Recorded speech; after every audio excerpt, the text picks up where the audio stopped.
Jadi Kementerian Lingkungan Hidup itu saat ini punya namanya sebuah portal namanya aplikasi produsen, di mana setiap perusahaan itu mereka harus melaporkan penjualan mereka berapa banyak sih gitu dalam satu tahun, dan juga nanti sampai 2029 itu berapa banyak, 30%-nya berapa.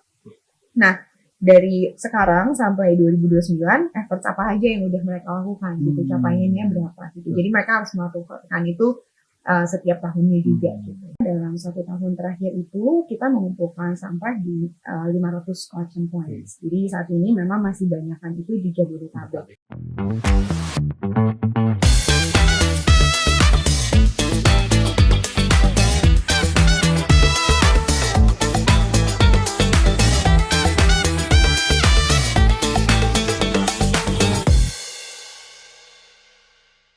Halo Sobat Biskom, kembali lagi dalam Biskom Podcast, sebuah siniar yang membahas tentang bisnis, entrepreneurship, dan komunikasi.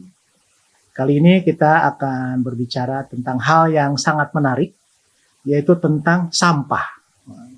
Mungkin sampah adalah merupakan problem yang banyak dihadapi oleh masyarakat, dan kita juga kedatangan CEO Sirsak, startup yang memfokuskan diri dalam pengelolaan sampah. Kita sudah kehadiran Mbak Angeline Kalista, CEO Sirsak. Terima kasih Mbak Angeline sudah hadir di Biskom Podcast, di studio kami. Terima kasih di atas kesibukannya berkenan hadir di sini. Terima kasih Kang Dede dari Biskom Podcast. Sama-sama. Kita panggil Mbak Angeline, Mbak Angel. Mbak Angel, CEO Sirsak. Ini juga menarik nih ya, Sirsak itu apa. Nah, namun sebelumnya mohon untuk like, comment, share, dan subscribe channel YouTube Swa Media Inc. agar kita bisa terus memberikan info-info yang menarik tentang bisnis, entrepreneurship, dan komunikasi. Baik Mbak Angel, ini kita diskusinya akan menarik. Jadi temanya bagaimana Sirsak mengelola sampah kemasan dan menjadi solusi ekonomi sirkuler. Nah, seperti itu. Yang pertama mungkin pemirsa juga pengen tahu sirsak ini apa gitu. Tahunya kan sirsak itu buah ya kan? Buah sirsak enak gitu, manis ya, asam-asam manis. Sebenarnya boleh dijelaskan nggak sirsak itu apa dan core bisnisnya apa? Silakan. Boleh banget. Makasih lagi Kang Dede sebelumnya ya. Mungkin tadi udah sempat disinggung-singgung sedikit terkait dengan sampah kemasan. Jadi memang sirsak ini sebenarnya singkatan Kang. Singkatan dari sirkular sampah kemasan. Sirkular sampah kemasan. Oh, jadi bukan buah ya? Bukan buah, tapi biar gampang diingat sebenarnya. Gitu. Jadi kenapa itu kita pilih namanya Sirsak. Gitu. Jadi memang apa yang kita lakukan adalah kita memastikan bahwa sampah-sampah kemasan itu bisa dapat terkelola atau terdaur ulang dengan baik. Gitu. Karena biasanya sampah kemasan itu kan sesuatu yang ada di hidup kita sehari-hari gitu ya, mau kita di kota, di gedung gitu, ataupun kita di desa-desa, di pulau, semua orang tuh pasti menggunakan kemasan.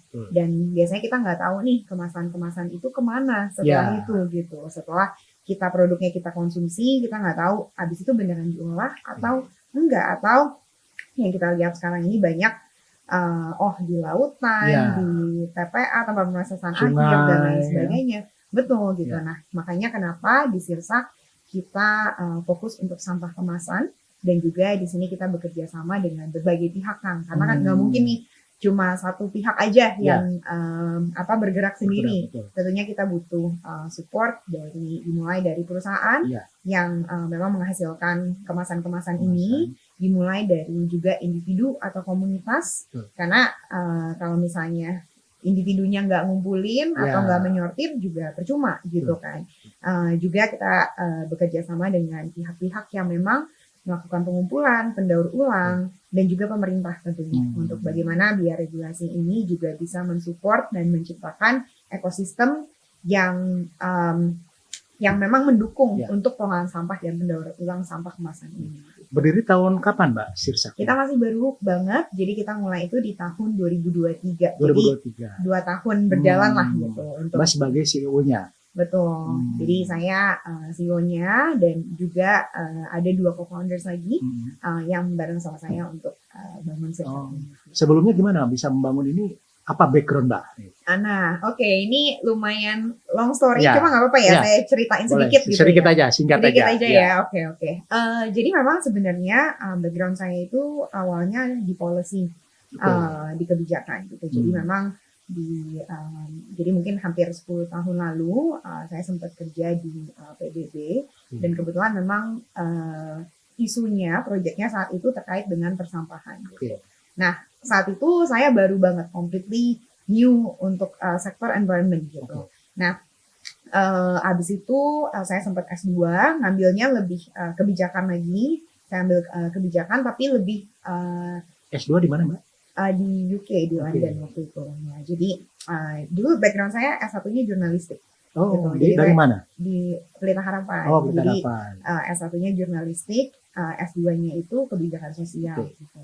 Nah, waktu itu saya melihat bahwa sebenarnya saya pengennya nih berkecimpung di isu-isu yang lebih sosial terkait dengan labor, terkait dengan poverty reduction, education dan lain sebagainya gitu. Nah, lalu saya kembali ke Indonesia, sempat bekerja di beberapa tempat, termasuk di pemerintah juga. Nah, di tahun 2021 saya bekerja sebagai konsultan kebijakan publik. Nah, di situ kembali ke dunia persampahan lagi. Gitu. Jadi, nah habis itu balik ke Indonesia dan terus-terusan habis itu berkecimpung di dunia persampahan. Betul. Nah, along the way, tapi juga melihat bahwa sebenarnya semua isu-isu yang saya mau lakukan, misalnya terkait dengan tenaga kerja, terkait dengan kemiskinan dan lain sebagainya, itu semua saya bisa temukan di dalam isu persampahan ini. Gitu. Jadi memang, mungkin memang jalannya udah harus di sini gitu. Dan kemarin itu di tahun 2022 saya juga sempat mendapatkan kesempatan untuk bisa membantu Kementerian Lingkungan Hidup untuk mendevelop sebuah guideline terkait dengan salah satu peraturan mereka. Jadi Kementerian Lingkungan Hidup ini punya peraturan menteri nomor 75 tahun 2019 terkait dengan tanggung jawab produsen. Jadi gimana produsen-produsen ini harus bertanggung jawab untuk sampah-sampah kemasan mereka. Dikasih target juga sama pemerintah di tahun 2029 mereka harus menangani 30% dari sampah-sampah kemasannya mereka. Untuk diolah. Untuk didaur ulang, dikumpulkan dan didaur ulang dengan baik gitu. Nah, jadi karena kesempatan itu saya juga banyak diskusi sama produsen-produsen, sama pemerintah, sama pelaku-pelaku daur ulang yang ada di lapangan juga gitu. Jadi kebayang permasalahannya tuh sebenarnya apa sih gitu dari kenapa sulit nih untuk produsen untuk bisa mengolah sampahnya? Kenapa nggak pakai misalnya bahan yang lebih ini bisa didaur ulang atau kenapa nggak pakai sistem reuse gitu yang nggak mengotori gitu. Jadi dapat kesempatan untuk banyak diskusi terkait hal tersebut dan kita juga makanya di Sirsak mau coba untuk membuat sesuatu yang dapat membantu produsen-produsen ini untuk mengolah sampah kemasannya dengan baik. Dan berdiri di tahun 2023. 2023. Lalu solusi apa yang ditawarkan kepada, kabarnya kan udah punya klien ya, perusahaan-perusahaan besar ya, FMCG ya. Mungkin kita sebutin aja kayak Mayora, Coca-Cola gitu ya. Betul. Nah, seperti apa solusi yang ditawarkan oleh Sirsak kepada perusahaan-perusahaan yang ingin sampahnya didaur ulang atau diolah? Yes, definitely. Jadi memang seperti yang awal, memang kan selama ini setelah misalnya produsen menjual produknya, nggak tahu nih kemana gitu, karena kan udah di tangannya distributor, retail dan lain sebagainya gitu. Nah, jadi apa yang kami lakukan adalah kami membangun network. Dimulai dari collection points, karena biar individu juga tahu nih, misalnya mereka harus mau memilah dan mengumpulkan sampahnya, mereka perlu tahu juga harus dibawanya kemana gitu. Jadi kita kerjasama sama collection points. Di antaranya siapa tuh collection point itu? Dalam hal ini tuh banyakan bank sampah. Lalu kita juga lately mengarah ke tempat-tempat umum seperti misalnya di supermarket. Lalu terakhir tuh kita sempat kerjasama sama salah satu lapas gitu untuk mengumpulkan sampah di sana juga. Betul gitu. Jadi karena kan sampah ini balik lagi dimanapun ada gitu. Nah kita juga melihat bahwa wah kalau gitu sangat penting sekali untuk kita bisa menyiapkan collection point sebanyak mungkin gitu agar orang-orang tahu lah harus bawa sampahnya itu kemana. Sekarang berapa banyak tuh collection point-nya itu? Jadi sekarang kita dalam 1 tahun terakhir itu kita mengumpulkan sampah di 500 collection points. Jadi saat ini memang masih banyakkan itu di Jabodetabek.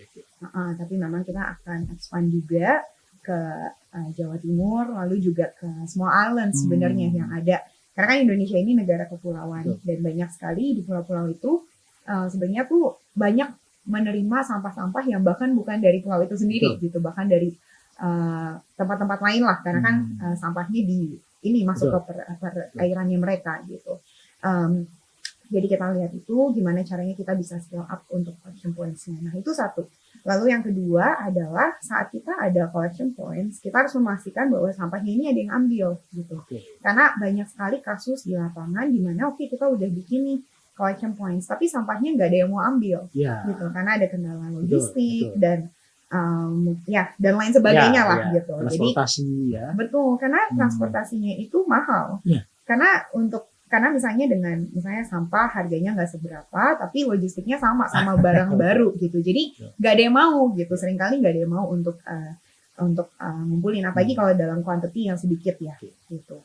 Nah, jadi kita kerjasama juga dengan lapak-lapaknya, agregatornya yang mengumpulkan sampah-sampah ini, dan juga pendaur ulangnya gitu. Jadi untuk memastikan bahwa memang sampah-sampah yang sudah dikumpulkan di collection points-nya, yang kita network collection points kita bisa didaur ulang dengan baik. Gitu. Lapak itu apa? Lapak itu siapa? Lapak itu jadi lapak itu adalah agregator di mana mungkin gambarannya, jadi ada gudangnya di mana mereka mengumpulkan dulu nih dari collection points yang kecil sebelum nantinya mereka akan jual ke pabrik-pabrik gitu. Karena kan kalau misalnya di value chain daur ulang untuk bisa masuk ke pabrik daur ulang itu butuh kuantiti yang sangat besar gitu. Misalnya minimal berapa 5 ton gitu. Nah, sedangkan di collection points paling cuma bisa berapa kilo gitu. Nah, makanya ditampung dulu biasanya di lapak atau sekarang di banyak bank sampah induk juga gitu. Sebelum nantinya akan dikirim ke pendaur ulang. Pendaur ulangnya siapa tuh? Pendaur ulangnya ini pelaku daur ulang sendiri gitu. Jadi memang saat ini di Indonesia itu sudah banyak sekali sebenarnya pelaku daur ulang, tapi memang masih banyakkan itu untuk sampah-sampah yang tinggi nilai gitu. Jadi mungkin saya jelaskan sedikit ya. Jadi di sampah kemasan ini juga ada sampah-sampah yang tinggi nilai. Contohnya adalah kayak botol air mineral, gitu. Habis itu tutupnya, nah itu sampah-sampah tinggi nilai. Kenapa saya bilang tinggi nilai? Karena saat ini sudah mudah untuk didaur ulang, jadi para pelaku itu mencari sebenarnya bahan bakunya. Nah, beda ceritanya sama saset-saset, misalnya bungkus kopi, bungkus permen, dan lain sebagainya. Kalau misalnya kita lihat itu materialnya ada macam-macam di dalam satu kemasan itu, sehingga mau didaur ulang tuh sangat sulit gitu. Makanya nggak ada yang mau untuk daur ulang hal tersebut gitu. Kalau misalkan tadi perusahaan pingin didaur ulang itu berarti gimana tuh? Mekanismenya gimana? Kan dia juga nggak tahu sampahnya di mana. Barangkali sampahnya bercampur dengan merek lain. Nah itu gimana? Betul. Jadi memang saat ini sistemnya adalah misalnya nih satu perusahaan udah punya target ya, dalam 1 tahun mereka misalnya mau mengumpulkan 1.000 ton material multi-layer plastik misalnya. Nah nanti mereka bisa ke kita run through the network untuk memberikan informasinya nanti ke mereka. Jadi kita juga melakukan digitalisasi di masing-masing collection points tersebut dan kita mendisburse insentif juga sebenarnya. Jadi kenapa kita lakukan itu? Karena saat ini di value chain persampahan itu sangat volatile sebenarnya. Jadi memang kita memberikan insentif, begitu juga untuk kita punya komitmen setiap 2 ton sampah yang kita kelola, kita juga memberikan BPJS ketenagakerjaan untuk satu waste worker. Jadi setiap 2 ton. Nah, jadi memang kalau sistem kerjasamanya dengan perusahaan, mereka request ke kita based on material dan volumenya itu sendiri. Volumenya berdasarkan merek produknya gitu? Enggak? Iya, gitu. Jadi misalnya dari satu perusahaan A, mereka request ke saya, tadi ya misalnya MLP 1.000 ton gitu. Nah, sebenarnya saat ini dari pemerintah memang masih diperbolehkan untuk yang penting satu material yang sama. Jadi nggak harus spesifik brandnya, karena memang kalau spesifik brand itu ongkos untuk misahinnya akan sangat besar sekali gitu. Tapi memang di kita pun kita juga karena kan eventually kita pengennya berapa banyak sih dikumpulkan, brand mana sih gitu yang paling banyak gitu kan. Saat ini memang metodenya masih sampling dan juga inovasi kedepannya sih yang kita memang kembangkan untuk gimana caranya bisa melihat mendeteksi per brandnya. Tapi memang kalau saat ini yang ada di lapangan kita masih kumpulin based on material. Reportnya ke perusahaan tuh gimana? Perusahaan yang klien itu nanti gimana itu? Bahwa udah didaur ulang atau gimana? Jadi saat ini kita punya dashboard, di mana dashboardnya ini secara real time gitu. Jadi tadi kita kan melakukan digitalisasi di masing-masing titik. Jadi misalnya nih di bank sampah A, misalnya Angel bawa MLP 5 kilo ke bank sampah A gitu. Nah nanti itu akan ke-track di sistemnya kita dan nanti ini bisa langsung reflected secara real time. Oke, untuk collectionnya sudah ada nih 5 ton dari bank sampah A gitu. 5 kilo dari bank sampah A gitu. Nanti sampai ke ujungnya nanti kan didaur ulang ya. Betul. Nanti ada informasinya juga. Ini udah dikumpulin tapi belum dikirim ke pendaur ulang gitu. Nah, nanti setelah ditampung mungkin sampai 5 ton gitu. Jadi dimasukin di agregatornya atau di depo MLP kita. Nah, habis itu baru nanti dikirim ke pendaur ulang. Nah, itu nanti ada cara. Nanti hasil akhirnya ini macam-macam karena yang kami lakukan itu membuat network sebenarnya dari recycler ini. Jadi ada yang rata-rata jadi biji plastik dulu. Gitu. Nah, tapi dari biji plastik itu nanti hasilnya macam-macam. Ada saat ini kita bikin tempat sampah, ada yang kita bikin palet untuk ekspor, ada juga yang jadi tali rafia, ada juga yang dari jadi ini ya semacam bricks gitu. Nah ini tapi kita lakukan juga bersama, ada yang memang kita lakukan sendiri, tapi ada juga yang bersama dengan mitra-mitra kita. Nanti hasil akhirnya mitra sendiri yang jual atau nanti betul. Kalau Sirsak berarti mengontrol dari mulai collecting sampai pengumpulan sampai pengolahan. Betul. Karena itu yang kita lakukan, kita make sure bahwa memang kita mau make sure bahwa ini bisa terdaur ulang dengan baik karena banyak kasus di mana sudah dikumpulin, tapi setelah dikumpulin ternyata nggak ada yang bisa nanganin gitu. Nah itu kan jadi problem juga. Makanya apa yang kita lakukan, kita mau make sure bahwa itu bisa didaur ulang dengan baik. Dan semua itu dilaporkan ke klien gitu ya? Betul. Nantinya itu akan menjadi laporan mereka juga untuk KLH. Betul. Ada penilaiannya kan bahwa perusahaan memiliki kepedulian terhadap pengelolaan sampah gitu ya. Betul, dan sebenarnya kalau di KLH itu, jadi saya share sedikit, jadi Kementerian Lingkungan Hidup itu saat ini punya namanya sebuah portal namanya aplikasi produsen, di mana setiap perusahaan itu mereka harus melaporkan penjualan mereka berapa banyak sih gitu dalam 1 tahun, dan juga nanti sampai 2029 itu berapa banyak, 30%-nya berapa.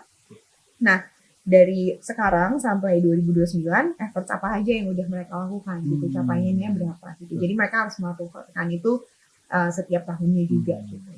Tadi Mbak Angel bilang ada dashboard sendiri, itu diciptakan oleh Sirsak sendiri atau dari kami in-house gitu. Memang jadi kita juga tim tech kami yang memang develop untuk dashboardnya dan juga teknologi-teknologi yang diimplementasikan di collection place ini. Rumit gak sih mengelola sampah kemasan itu? Gimana tuh? Sangat rumit. Rumit ya? Rumit, tapi kita juga happy lah. We see some progress juga gitu. Terutama untuk sampah-sampah yang rendah nilai gitu, karena memang secara operation itu sangat tinggi sekali karena memang ada extra efforts untuk pemilahannya, dan saat ini sampah rendah nilai itu kan nggak ada harganya lah, nggak ada tuh yang mau beli pabrik-pabrik itu. Jadi makanya kenapa secara operations itu sangat tinggi, dan begitu sebenarnya sekarang kita bisa jadi ini tuh biji plastik lagi, tapi secara quality saat itu jadi biji plastik juga bukan biji plastik yang bagus gitu, karena kan ini campuran dari macam-macam material digabungin gitu. Jadi makanya Kalau kita nggak ada subsidi dari yang seperti yang kita lakukan dari perusahaan-perusahaan ini, nggak akan bisa jalan gitu untuk yang terutama yang untuk yang rendah nilai sendiri. Tapi ada pembelinya juga ya untuk hasil akhirnya itu. Hasil akhirnya ada pembelinya, ada pembelinya. Makanya kita tapi harganya sangat-sangat murah. Murah gitu ya. Berapa? Hitungannya per kilo, per ton atau apa?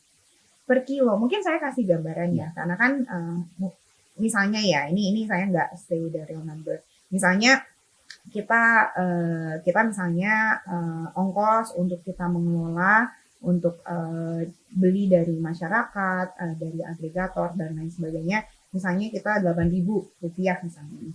Kita maksimal bisa jual itu mungkin Rp9.000. Nah, tapi 1.000, misalnya ada nih keuntungan 1.000, tapi ini belum termasuk kita bayar mesin, bayar orang yang ngerjain, sewa gudang, dan lain sebagainya gitu. Jadi nggak akan nutup secara ongkos sendiri gitu. Tapi tadi ada subsidi ya? Ada, makanya harus ada subsidi itu dari perusahaan. Ini menarik nih bicara sampah, ternyata rumit juga ya.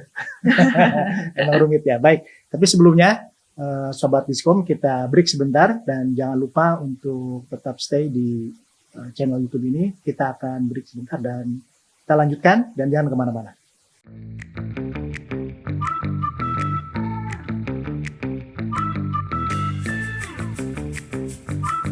Studying at Elsevier is always fun with international vibes. Studying at Elsevier is always creative.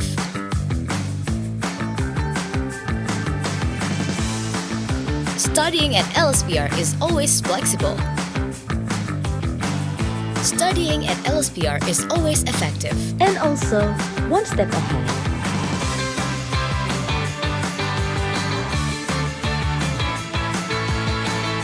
But it doesn't stop here. Studying at Elsevier leads to a bright future.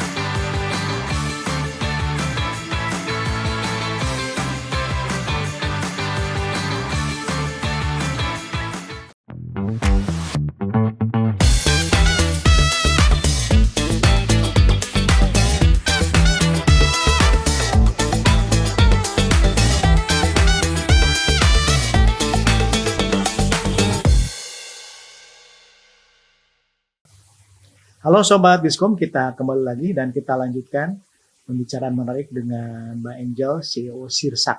Jadi kita akan bicara tentang pengolahan sampah. Lalu sebenarnya apa sih, apakah menguntungkan nggak sih bisnis dengan mengelola sampah? Namun sebelumnya jangan lupa untuk share, like, dan komen serta subscribe channel ini biar kita bisa terus memberikan manfaat bagi para pemirsa. Baik Mbak Angel, kita lanjutkan nih. Ya. Seberapa menarik sih berbisnis dengan sampah ini gitu? Apa yang bisa diambil? Apalah harus kan tetap pasti harus butuh revenue karena kan operasional juga tinggi tadi dibilang ya kan. Bagaimana tuh? Apa yang sudah sebesar apa keuntungan istilahnya lah ya yang bisa dipetik oleh Sirsak dalam mengolah sampah ini? Oleh kliennya kan besar tadi ya, itu ya diantaranya. Silakan. Oke, thank you Kang Dede.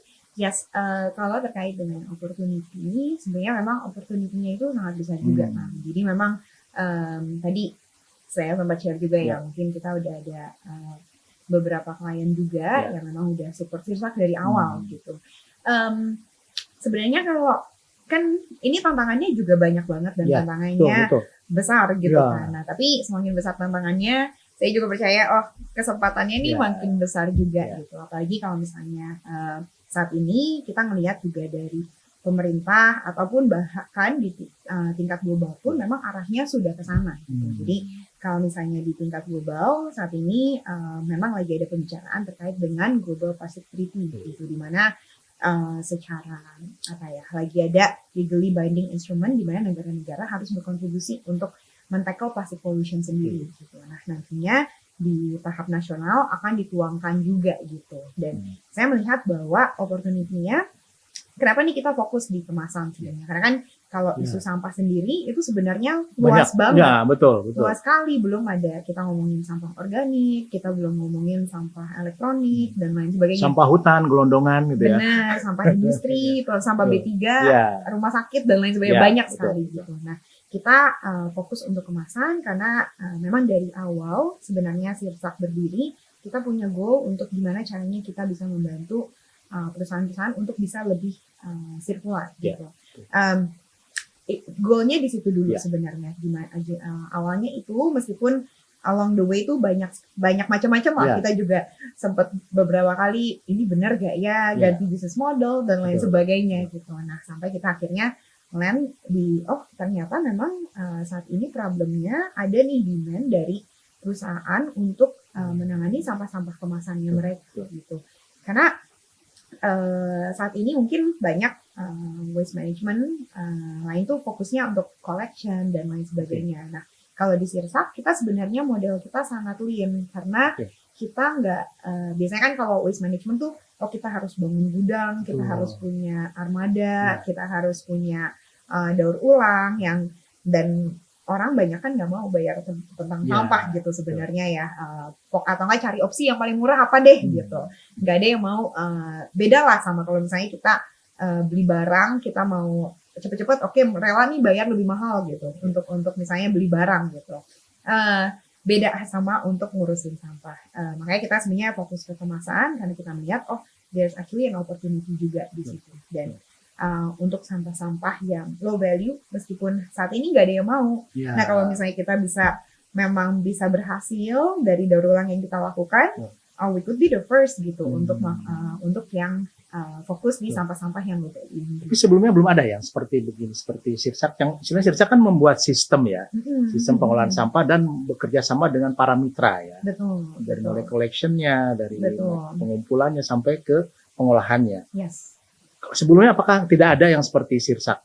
Kalau di Indonesia sebenarnya saya melihat masih banyak fokusnya itu untuk tradingnya gitu dan collection, trading dan jual beli dari bahan material daur ulangnya sendiri. Nah, kalau misalnya kita di Sirsak sebenarnya kan kita nggak fokus untuk trading material dan lain sebagainya. Tadi saya belum cerita sedikit tentang dua co-founder saya. Jadi memang yang satu itu sebenarnya backgroundnya finance tapi pernah di Bali sempat kerja untuk organisasi terkait dengan behavior change persampahan juga.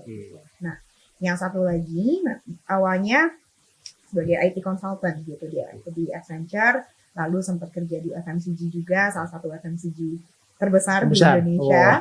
Lalu nah tapi yang menarik sebenarnya memang backgroundnya tuh juga sebenarnya di pengumpulan sampah gitu. Nah, jadi awalnya pas kita ajakin mau nggak, awalnya saya berdua dulu gitu, habis itu pas saya ajakin mau nggak join gitu, kan kita juga mau nggak ya gitu kan, sebenarnya udah punya collection sendiri gitu, tapi dia akhirnya join kita dan karena melihat juga opportunity-nya, kalau misalnya kita hanya misalnya punya gudang, armada dan lain sebagainya, ini akan limited untuk satu sesuai dengan kapasitinya gitu, kapasitasnya kita berapa ya hanya segitu aja, sedangkan dengan modelnya Sirsak di mana kita bergerak sebagai network, kita bisa menjangkau sebanyak mungkin gitu. Dan kita nggak bersaing dengan lapak-lapak, tapi malah justru kita merangkul lapak-lapak ini. Nah, mereka sebenarnya senang sama kita karena sebelumnya mereka nggak masyarakat itu kan sebenarnya sachet-sachet dan lain sebagainya banyak banget. Tapi mereka nggak pernah ngumpulin sebelumnya gitu karena nggak ada yang mau. Nah, sekarang dengan adanya kita, mereka bisa kumpulin dan bisa diolah juga dan gitu. mendapatkan penghasilan Betul. Jadi makanya kenapa dalam waktu 1 tahun kita bisa ada di 500 collection points itu, Pak Kak. Jadi karena memang masyarakat melihat ternyata dengan kerja sama-sama Sirsak ini jadi bisa nih yang kita tuh banyak banget sebenarnya sampah-sampah multi-layer itu. Jadi kerjasama dengan kita. Nah, dari masyarakat pun saling kasih tahu gitu. Jadi yang lain-lainnya juga mau ikutan join juga gitu. Word of marketing ya, dari marketing dari mulut ke mulut gitu ya. Betul. Nah kan Sirsak ini masih baru ya. Betul. Itu gimana tuh bisa dipercaya oleh perusahaan besar FMCG, lalu gimana membuat trust masyarakat termasuk para mitra gitu. Dan apa yang dilakukan? Strateginya apa dengan menggunakan teknologi juga, media sosial atau bagaimana? Ya, good question. Sebenarnya, wah itu di awal-awal 2023 kita juga, karena kita mulai 2023 akhir, kita juga nggak punya klien tuh, makanya awal-awal beneran, aduh ini kita bisa nggak ya gitu. Ada doubts-nya itulah gitu. Tapi memang kebetulan karena ada nih koneksi dengan perusahaan-perusahaan, karena sebelumnya juga saya sempat bantuin Kementerian Lingkungan Hidup. Jadi dari mereka sebenarnya awal-awal ada beberapa yang approach ke kita nanya bisa nggak bantuin untuk bikin peta jalan pengurangan sampahnya itu iya, betul, gitu. Betul. Peta jalan pengurangan sampah. Betul, yang harus disubmit ke KLH gitu. Nah awalnya dari situ gitu, ada beberapa klien yang minta bantuan kita untuk bikin peta jalan. Itu menjadi peluang ya, peluang. Betul. Nah dilihat dari situ mereka juga puji Tuhan happy dengan apa yang kita kerjakan gitu. Jadi terus kan kita juga, oh ini kita sebenarnya punya collection juga gitu, collection dan recycling gitu. Mau nggak cobain dari situ. Nah mulainya sih dari situ, Kang sebenarnya dari dan saya juga happy. Jadi dari satu klien ini kan mungkin mereka juga terlibat dalam asosiasi gitu ya, FMCG segala macam. Jadi word of mouth juga gitu. Jadi kita dapat beberapa referral dari untuk klien lain dari klien kita yang sebelumnya gitu. Jadi makanya karena mereka satisfied ya, sangat puas itu. Nah ya itu ya jadi mulainya dari situ awalnya, mungkin terkait dengan kliennya. Nah mungkin yang untuk di lapangan sendiri sebenarnya model kita adalah kita itu memegang operasional dan juga terkait dengan teknologi. Jadi apa yang saya bilang terkait dengan operasional, jadi kita punya tim lapangan di mana mereka itu ada di situ untuk komunitas-komunitas. Tim lapangan dari Sirsak sendiri. Betul, tim lapangan dari Sirsak itu ada di penimbangannya bank sampah. Kalau misalnya mereka ada kan di bank sampah tuh juga ada paguyuban, kita ada di sana juga gitu. Jadi memang trust-nya itu dibentuk perlahan-perlahan gitu. Tapi mereka lihat dan setiap kali ada penimbangan segala macam, tim dari kita ada di sana dan berusaha sebisa kita untuk mendengarkan mereka juga gitu. Jadi memang kita presence kita ada secara di lapangannya sendiri. Dan juga kita dalam membangun teknologi, kita berinovasi bersama-sama dengan komunitas gitu. Seperti apa? Komunitas apa? Komunitas bank sampahnya sendiri gitu. Jadi sebagai contoh, kita punya sebuah teknologi. Jadi namanya itu mungkin nih sekalian sharing juga, namanya Sirsak Point of Purchase. Jadi SPOC gitu. Nah, karena saat ini teknologi itu sebenarnya banyak gitu. Aplikasi itu terkait dengan bank sampah, terkait dengan persampahan itu banyak sekali gitu. Tapi kenapa selama ini kok nggak ada yang mau pakai gitu, nggak ada yang memang beneran ada aja. Mungkin kan banyak di lapangan, nggak punya kota, nggak punya apa segala macam gitulah, which is benar gitu problem itu. Nah, jadi kita bangun namanya Sirsak Point of Purchase. Jadi kalau misalnya kita biasanya kan point of sales gitu ya, kalau di toko-toko, restoran dan lain sebagainya ada point of sales. Tapi kalau sistem persampahan itu kan berbeda. Pas misalnya Angel bawa 5 kilo MLP ke bank sampah, ini saya tuh kayak jual gitu sebenarnya. Nah makanya namanya itu Sirsak Point of Purchase. Nah jadi sistemnya gimana adalah biasanya kalau saat Angel pergi ke bank sampah, misalnya bawa 5 kilo MLP, nanti pengurus bank sampah akan catat di buku besar gitu kan. Oke, Angel 5 kilo MLP. Nah, nanti misalnya Kang Dede 2 kilo PET gitu. Nah, nanti terakhir pas sudah selesai penimbangannya mereka akan ini nih rame-rame hitung-hitung secara manual lah gitu. Nah, apa yang kita lakukan dengan Sirsak Point of Purchase ini adalah kita mendigitalisasi proses tersebut gitu. Jadi kan mereka ada timbangan. Jadi timbangannya ini terkonek dengan tabletnya kita, di mana saat barangnya ditimbang, nah nanti langsung otomatis masuk gitu. Jadi secara sistem kelihatan ya? Betul, iya. Nah makanya kenapa kita bisa datanya secara real time masuk ke dalam dashboardnya kita juga gitu. Karena itu salah satu value dari Sirsak ya? Betul. Nah ini kita juga develop bareng sama masyarakat gitu. Jadi kita awalnya kita sediain dulu, mereka pakai, mereka bandingin dulu, awal-awal masih dibandingin tuh antara pencatatan di POP dengan pencatatan di mereka yang manual, ada nggak perbedaannya segala macam gitu. Nah, dengerin feedbacknya dari mereka seperti apa. Nah, habis itu inilah apa, habis dari feedbacknya kita continue untuk develop lagi juga. Betul. Kan biasa startup, walaupun startup sekarang lagi agak melempem sedikit ya karena banyak yang berguguran. Apakah ada mendapatkan pendanaan dari mana? Dari luar atau dari Kita selain angel investor pasti sudah ada lah ya mungkin ya. betul, kita sempat dapat pendanaan jadi pre-seed Ya. round earlier this year gitu dari dua venture capital. Dari mana boleh tahu? Yes, boleh. Dari Open Space Venture sama Radical Fund. Totalnya berapa? 600.000, ya, sekitar 600.000 600.000 US. US. Itu baru itu ya, baru satu itu ya. Karena, Betul. tapi mungkin nanti nextnya bisa jadi kan setelah banyak kliennya gitu kan, Ya, banyak hasilnya ya. mudah-mudahan, mohon doanya kan.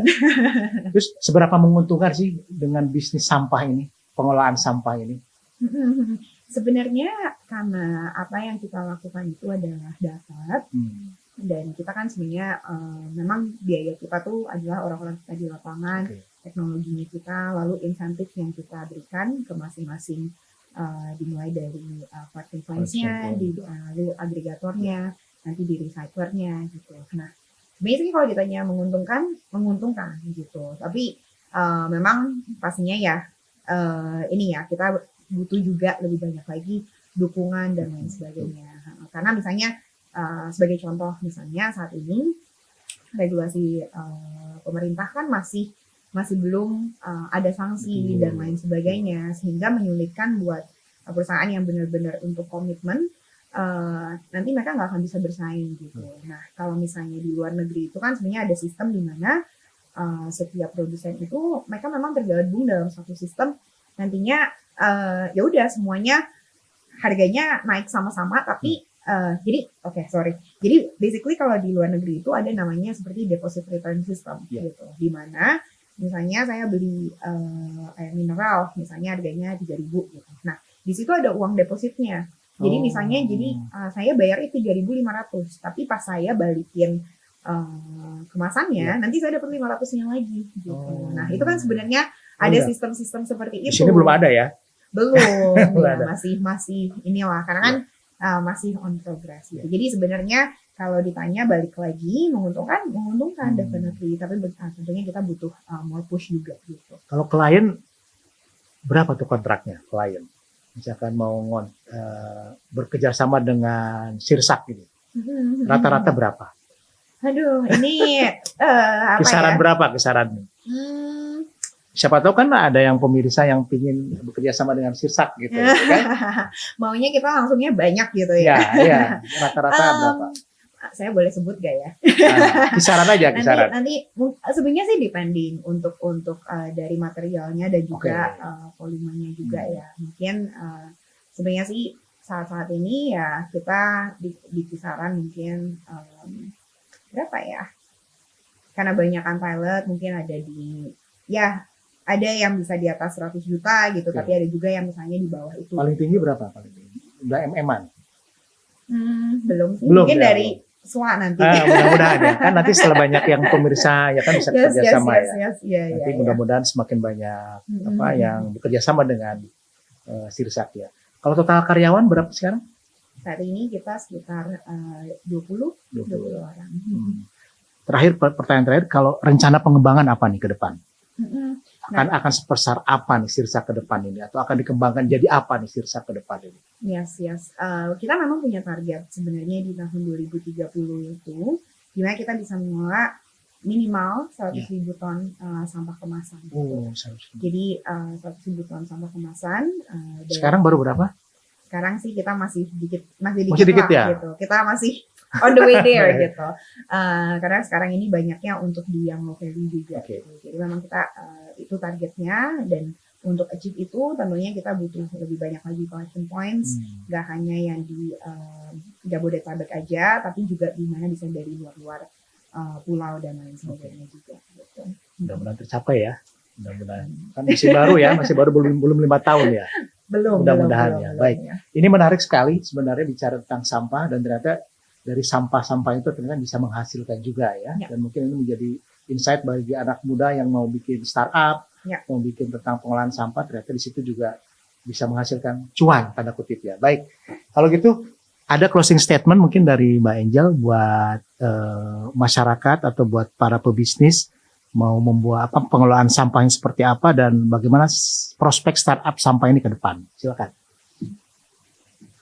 Ya, boleh. Ya.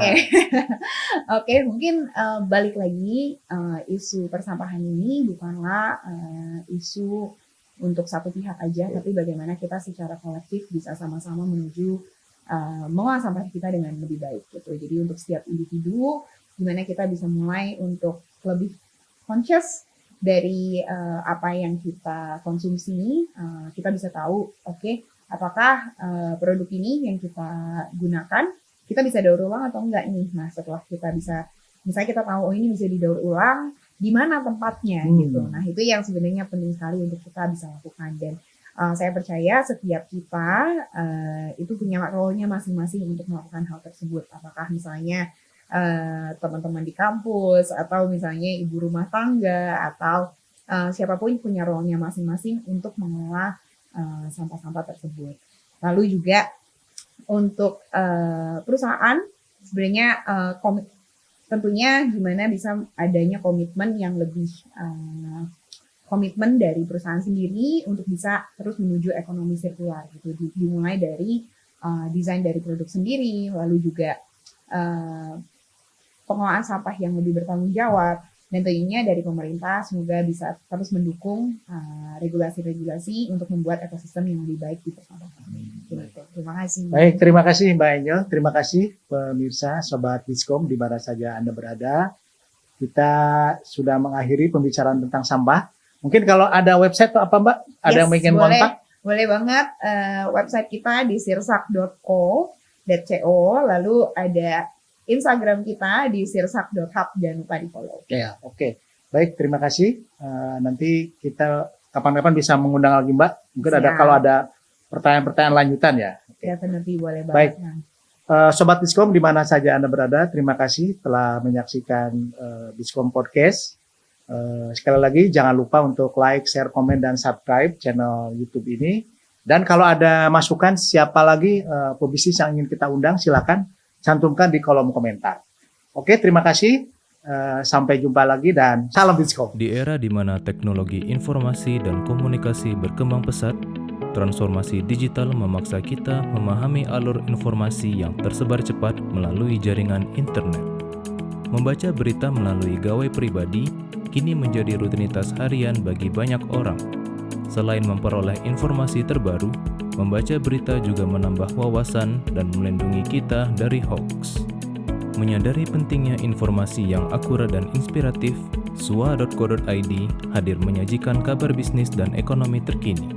Sua.co.id adalah portal bisnis yang menyediakan berbagai informasi terkait pemasaran bisnis, manajemen, CSR, aksi korporasi, tata kelola perusahaan, profil bisnis pengusaha dan profesional, investasi pribadi, teknologi informasi, wawancara eksklusif dengan CEO, serta data penelitian. Kami tidak hanya menyajikan berita terkini, tetapi juga pembelajaran dari para pebisnis sukses, kisah perusahaan yang menginspirasi, strategi manajemen, pemasaran efektif, penciptaan kesuksesan bisnis, kewirausahaan, pengembangan karir, dan cerita sukses anak muda dalam berbisnis. Sua.co.id hadir di berbagai platform. Anda dapat mengunduh aplikasi kami di Google Play Store dan mengikuti kami di media sosial @swa-media-inc seperti Instagram, LinkedIn, X, dan Facebook. Saatnya menginspirasi orang lain dengan kesuksesan bisnis Anda melalui platform kami. Kunjungi sua.co.id dan temukan informasi bisnis yang inspiratif setiap harinya.